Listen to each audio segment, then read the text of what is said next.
Hello दोस्तों, नमस्कार। कैसे हैं आप सब? आई होप कि आप सब अच्छे होंगे और खूब बढ़िया से मन लगाकर पढ़ाई कर रहे होंगे।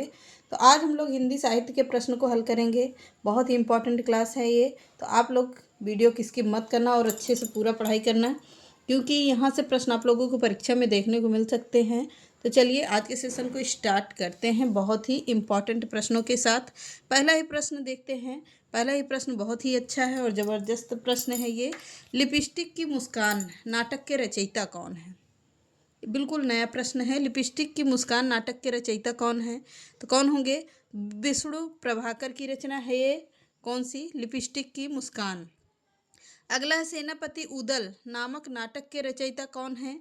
सेनापति उदल नामक नाटक के रचयिता कौन है? वृंदावन लाल वर्मा की रचना है ये। इम्पॉर्टेंट है, नोट करते रहिएगा। अगला प्रश्न है जयंत नामक नाटक के रचयिता कौन है? तो जयंत नामक नाटक किसका है? राम नरेश त्रिपाठी का है। वन लाइनर प्रश्न होगा, इसको नोट जरूर करते रहिएगा। कौन सी रचना है? जयंत नामक नाटक के रचयिता हैं राम नरेश त्रिपाठी।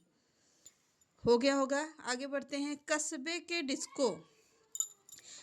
के डिस्को क्लब का उद्घाटन नामक नाटक के रचयिता कौन है? तो कस्बे के डिस्को क्लब नामक उद्घाटन नाटक के रचनाकार कौन होंगे? उपेंद्र नाथ अस्क। किसकी रचना है? उद्घाटन से याद करिएगा, उद्घाटन से उपेंद्र नाथ अस्क। लॉजिक लगाकर याद करिएगा तो जल्दी याद होता है। अगला है सांपों की दृष्टि। प्रश्न बहुत ही इम्पोर्टेंट है। सांपों की दृष्टि नामक नाटक के रचयिता कौन है? तो सांपों की दृष्टि नामक नाटक के रचयिता हैं हरिकृष्ण प्रेमी। कौन है? हरिकृष्ण प्रेमी की रचना है ये। सांपों की सृष्टि किसकी रचना है? तो हरिकृष्ण प्रेमी की रचना है। अगला है दूध गांछ नामक उपन्यास है ये। उपन्यास किसका है? दूध गांछ नामक उपन्यास किसका है? देवेंद्र सत्यार्थी की रचना है। कौन सी? दूध गांछ नामक उपन्यास। अगला है चंद औरतों का शहर। यह एक उपन्यास है। चंद औरतों का शहर नामक उपन्यास के रचयिता कौन होंगे? तो शैलेश मटियानी की रचना है चंद औरतों का शहर। इम्पॉर्टेंट रचना है ये। तो किसकी है? शैलेश मटियानी की रचना है। इम्पॉर्टेंट है, नोट करते रहिएगा। अगला दूसरी बार नामक उपन्यास के रचयिता कौन होंगे? तो दूसरी बार नामक उपन्यास है श्रीकांत वर्मा का। किसका है? श्रीकांत वर्मा का है। इम्पॉर्टेंट है, इसको भी नोट करते रहिएगा। अगला है शहर था शहर नहीं था शहर था शहर नहीं था नामक उपन्यास के रचयिता कौन है? तो शहर था या शहर नहीं था नामक उपन्यास किसका है? ये भी बहुत ही इम्पोर्टेंट रचना है, इसको भी फटाफट से नोट करते रहिए।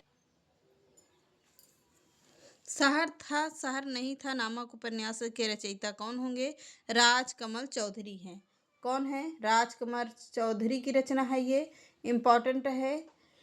अगला है हम चाकर रघुनाथ के नामक उपन्यास के रचयिता कौन है? तो हम चाकर रघुनाथ के उपन्यास नामक किसकी रचना है? यह है विमल मिश्र की। किसकी है? विमल मिश्र की है। इम्पॉर्टेंट है, नोट करते रहना। अगला है ज्ञान की सभी शाखाओं में अबाध गति। ज्ञान की सभी शाखाओं में अबाध गति की ही पूर्ण ज्ञान है। किसका मत है पूछ रहा है? तो यह मत है किसका? अरस्तु का मत है। ज्ञान की सभी शाखाओं में अबाध गति ही पूर्ण ज्ञान है। किसका मत है? तो अरस्तु का है। अगला है अनुकरण वस्तु का उन्नत रूपांतरण है मत किसका है? तो यह मत किसका है? यह मत है अरस्तु का। ये भी अरस्तु का है और ये भी अरस्तु का है। अगला है ईओन नामक ग्रंथ के रचयिता कौन है? तो ईओन नामक ग्रंथ के रचयिता कौन होंगे? प्लेटो की रचना है। किसकी रचना? तो प्लेटो की रचना है। अगला है साल कारस्य काव्यता। सालम कारस्य काव्यता किसका कथन है? तो यह है कुंतक का कथन। ये संस्कृत का कथन है। सालम कारस्य काव्यता इसका किसका कथन होगा? तो कुंतक का है। अगला है छंदो मंजरी ग्रंथ के प्रणेता कौन है? तो छंदो मंजरी ग्रंथ के प्रणेता हैं गंगा दास। किसकी रचना है? तो गंगा दास की रचना है। अगला है वक्रोक्ति को अलंकार का मूल किसने माना है? वक्रोक्ति को अलंकार का मूल माना है आचार्य भामह ने। किसने माना है? तो आचार्य भामह ने माना है। अगला है कुंवलियानंद। कौन सी रचना है? कुंवलियानंद। कुंवलियानंद के रचयिता कौन है? यह है अप्पय दीक्षित की रचना। कुंवलियानंद के रचयिता हैं अप्पय दीक्षित हैं। कौन होंगे? अप्पय दीक्षित की रचना है। अगला है औहित्या। औहित्या क्या है? तो औहित्या एक संचारी भाव है। क्या है? औहित्या एक संचारी भाव है। अगला है किसके मतानुसार साधारणीकरण कवि भावना का होता है? तो किसके मतानुसार साधारणीकरण कवि का भावना होता है? तो किसके अनुसार कह रहा है? डॉक्टर नगेंद्र के अनुसार। किसके अनुसार है? तो डॉक्टर नगेंद्र के अनुसार है। अगला प्रश्न है निष्पत्ति का अर्थ क्या होता है? तो निष्पत्ति का अर्थ होता है अभिव्यक्ति। यह किसने माना है? तो यह है अभिनव गुप्त का। अभि से अभिव्यक्ति और गुप्त से निष्पत्ति का अर्थ अभिव्यक्ति किसने माना है? तो अभिनव गुप्त ने माना है। किसने माना है? तो अभिनव गुप्त। क्या है ये? अब यहाँ से आप लोगों को प्रश्नों की श्रृंखला मिलेगी पूरे मिक्स। हिंदी भाषा होगा, हिंदी साहित्य होगा, साहित्य और व्याकरण भी होगा। सभी प्रश्नों का निचोड़ है इसमें, तो आप लोग यहाँ से बिल्कुल छोड़िएगा नहीं क्लास को। आप लोगों मैंने कहा था आप लोगों को एक से बढ़ के एक प्रश्न देखने को मिलेंगे। तो चलिए आज के सेशन को आज इसके आगे कंटिन्यू करते हैं। अब हेडिंग डाल लीजिएगा, यहाँ से अलग पेज में लिखिएगा हिंदी भाषा साहित्य और व्याकरण। अब प्रश्न पहला होगा जिस भाषा में शासक या शासन का काम होता है उसे क्या कहते हैं? तो जिस भाषा में शासक या शासन का काम होता है उसे क्या कहते हैं? राजभाषा कहते हैं। क्या कहेंगे? राजभाषा कहेंगे। इंपॉर्टेंट है, नोट करते रहिएगा। अगला है आहट किसका समानार्थी शब्द है? तो आहट है किसका समानार्थी शब्द है? ये पर्यायवाची से शब्द होगा। सोना, स्वर्ण और कनक से है। आहट किसका समानार्थी शब्द माना जाएगा? तो सोना का होगा और स्वर्ण का होगा, कनक का होगा, हेम का होगा, कांचन होगा, सुवर्ण होगा, जात रूप इत्यादि किसके होंगे? हाटक के समानार्थी शब्द माने जाते हैं। कितने? सोना, स्वर्ण, कनक, हेम, कांचन, सुवर्ण, जात रूप इत्यादि किसके पर्यायवाची शब्द हैं या समानार्थी शब्द हैं? तो हाटक के हैं। अगला छंद मुख्यतः कितने प्रकार के होते हैं? तो छंद मुख्यतः 2 प्रकार के होते हैं। कौन कौन सा होता है? आगे के प्रश्नों में है। प्रत्यय के कितने प्रकार होते हैं? तो प्रत्यय के कितने प्रकार होते हैं? प्रत्यय के भी 2 प्रकार होते हैं।